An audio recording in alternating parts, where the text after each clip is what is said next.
बिस्मिल्लाहिर्रहमानिर्रहीम। अस्सलाम वालेकुम माय यूट्यूब फैमिली, क्या हाल है? ठीक है, तबीयत से ठीक है। उम्मीद करती हूँ अल्लाह से आप सब खैरियत से होंगे, अपने घर में, अपनी फैमिली में, अपने कारोबार में खुश खुर्रम होंगे और मसरूफ़ होंगे। और जैसे मैं आपको याद करती हूँ, उम्मीद करती हूँ आप लोग भी मुझे वैसे ही याद करते होंगे। अभी सुबह का टाइम है और मैं वैसे 3-4 दिन से ऐसे बीमार हूँ, क्योंकि जब वो वीडियो बनाती हूँ तो फिर वही कैफियत, वही वाला सीन, वही पहले वाला, ये सब मेरे ऊपर हावी हो जाता है, जिसकी वजह से मेरी तबीयत फिर ख़राब रहती है। क्योंकि जो हकीकत है बताती हूँ, वो सब हकीकत पर मबनी है, कोई भी एक बात झूठ पे नहीं है। तो इस वजह से वो सब वक्त याद आ जाता है। अभी मैं सुबह का टाइम है तो ये नाश्ता मैंने बच्चों से कहा है थोड़ा सा दें, मुझे ज़्यादा कुछ अच्छा नहीं लगता, मैं नहीं खा सकती, बस एक बिस्किट और ये खाऊंगी। और इसमें ना ये पराठा नहीं खाऊंगी, बस इसमें जो आलू हैं, बस इसमें से वो आलू 1-2 खाऊंगी, ताकि मेरा मुंह का जायका थोड़ा दुरुस्त हो जाए। बाकी बातें इंशाल्लाह करते हैं, आपको बताती हूँ जो भी है। तो फिर जैसा अभी मैंने आपको बताया है कि मैं नाश्ता कर रही हूँ, वो भी बड़ी मुश्किल से, मतलब कुछ खा नहीं सकती, या तो मैदा सही नहीं रहा, मतलब कमज़ोर हो गई है। वो बस चल रहा है जैसे ज़िंदगी का सफ़र है। लेकिन जिस मौजू पे, जिस टॉपिक पे मतलब ये चैनल बनाया है, तो उसको भी साथ लेके चलते हैं, ताकि आप लोग मेरे हालात से वाकिफ़ हो सकें। और कुछ हो तो नहीं सकता, लेकिन ये है कि कोई और सबक हासिल करे, किसी पर एतबार ना करे, अपनी ज़िंदगी की कमाई यूँ ना लुटाए। तो फिर ऐसा हुआ कि मतलब उसको गए हुए तकरीबन हमारी ज़िंदगियों से चलता रहा, ज़िंदगी का सफ़र चलता रहा, जैसे तैसे वक्त कटता रहा। तो फिर एक बार ऐसा हुआ कि मतलब बेटियां बैठी हुई थी जवान, तो शादियां भी करनी थी उनकी, रिश्ते आने लगे थे। पहले उसके पास भेजती, उनके पास भेजती कि जाएँ बाप से रब्ता करें, फिर मेरे पास इस तरह, फिर कभी कोई राज़ी हो जाता, मतलब फिर कभी नहीं होते। इस तरह करते करते मतलब 2 बेटियों की शादी, एक मतलब रिश्ते हो गए थे, शादियाँ बस करनी थी। तो फिर मैंने कहा मेरे पास तो इतनी फुर्सत नहीं है, तो बेटे को भी अभी भेजा है, जो कुछ हो सकता है वो भी मुझे देगा, लेकिन इतना उसके पास भी नहीं है कि हम 2 शादियों का वजन एक साथ उठाएं। एक की शादी मतलब 1 महीने थी, एक ही 6 महीने के बाद थी। तो फिर उन्होंने कहा कि मैं ना आप एक की शादी कर लो, दूसरी की शादी मैं करूँगा। फिर मैं उसके धोखे में आ गई, लेकिन शादी तो वैसे करनी थी, ज़ाहिर है, चाहे जिससे भी लूँ, बेटे से भी लिया, रिश्तेदारों से भी लिया, फिर वो लोन भी लिया, सारी ज़िंदगी लोन में ही गुजरी है। तो फिर बड़ी छोटी बेटी की शादी कर दी, छोटी की पहले हुई थी, उसकी शादी कर दी। फिर बड़ी की बारी आई जब 6 मंथ के बाद, तो वो वैसे आते तो नहीं थे हमारे घर, इतना ख़ास मतलब आना जाना तो नहीं था, तो मतलब जैसे राब्ता था किसी से कहलवा के, उनकी बहनें बस वो लगी रही मेरी खुशामद करने में, जैसे अपने गुनाह कम करने में। वो आती रहती थी तो उनके थ्रू कोई बात हो जाती थी।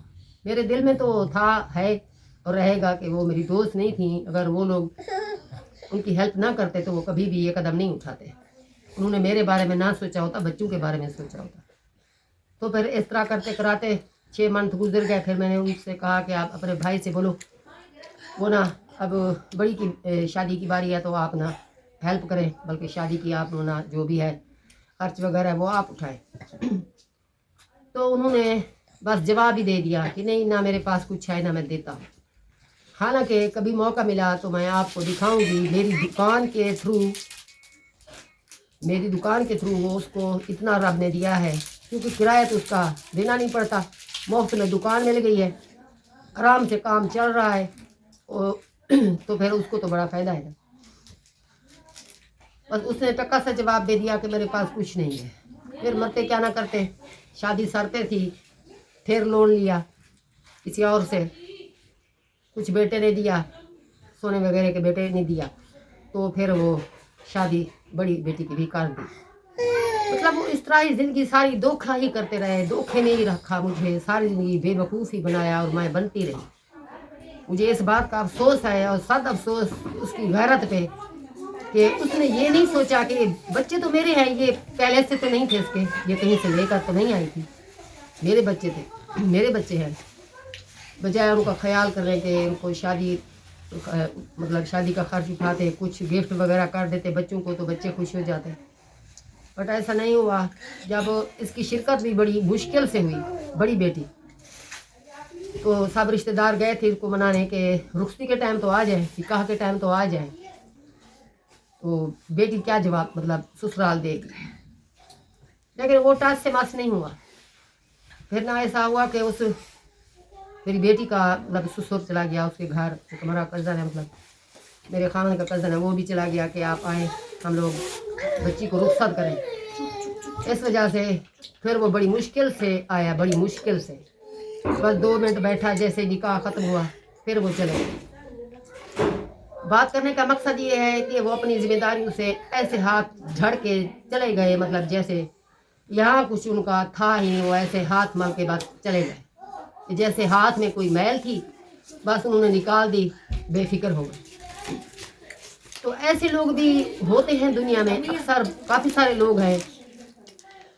تو میں چاہتی ہوں کہ آپ سب بہنیں اپنی سیلری، اپنی جائیدادیں بچا کے رکھیں ایسے دغا بازوں سے، ایسے دھوکہ بازوں سے، تاکہ میری طرح زندگی کے اینڈ میں پریشان نہ ہونا پڑے آپ کو۔ امید کرتی ہوں آپ سب نے میری بات کو توجہ سے سنا ہوگا، اور یہ باتیں وہ ہیں جو میرے اوپر گزری ہیں، میں وہ بتاتی ہوں۔ اس وجہ سے ساری سچویشن کی وجہ سے میری طبیعت بھی خراب رہتی ہے، لیکن ابھی یہ شروع کیا ہے تو انشاءاللہ پورا بھی کروں گی۔ زندگی کے جو بھی واقعات گزرے ہیں، گزر رہے ہیں، تو وہ بھی انشاءاللہ آپ کو بتاتی رہوں گی۔ ابھی تو یہ کچھ نہیں ہے، بہت سارے ہیں ایسے واقعات۔ تو آپ لوگوں سے التماس ہے کہ آپ نا ویڈیو کو ذرا پورا دیکھا کریں، میرے جذبات، میری باتیں اور میری جو بھی احساسات ہیں وہ آپ محسوس کریں، کیونکہ ہم اشرف المخلوقات ہیں، ایک دوسرے کا درد سمجھنا چاہیے، سمجھتے ہیں ایک دوسرے کا، تو تبھی ایک دوسرے کی ہیلپ ہو سکتی ہے۔ باقی اللہ مالک ہے زندگی کا، روزی کا، کب وقت موت لے جائے، موت کی طرف لے جائے، اور کب روزی بڑھ جائے، یہ سب تو رازق کے پاس ہے، مالک کے پاس ہے، اوپر والے کے پاس ہے۔ ہم سب تو ایک بس تھوڑا بہت ذریعہ بنتے ہیں بچوں سب کا، باقی اللہ مالک ہے سب کا۔ آپ بھی اپنے گھروں میں آباد رہیں، شاد رہیں۔ امید کرتی ہوں آپ سب خیریت سے ہوں گے، اور میرے لیے بھی یقیناً ہیلپر ہے، کیونکہ میں دیکھتی ہوں نا، آپ لوگ دیکھتے ہیں، تو مہربانی آپ کی ڈھیر سارا تھینک یو، کیونکہ نہ چینل بنانا مجھے آتا ہے اور نہ مجھے کچھ، بس ایسے ہی سمپل سا ایسے بنا کے ڈال دیا یوٹیوب پہ، اللہ مالک ہے، تو آپ لوگوں کی مدد کی وجہ سے ہی چل رہا ہے، اور آگے بھی انشاءاللہ چلتا رہے گا۔ اس لیے ابھی اس پر اینڈ کرتے ہیں، پھر ملاقات ہوگی انشاءاللہ بہت جلد۔ اللہ حافظ۔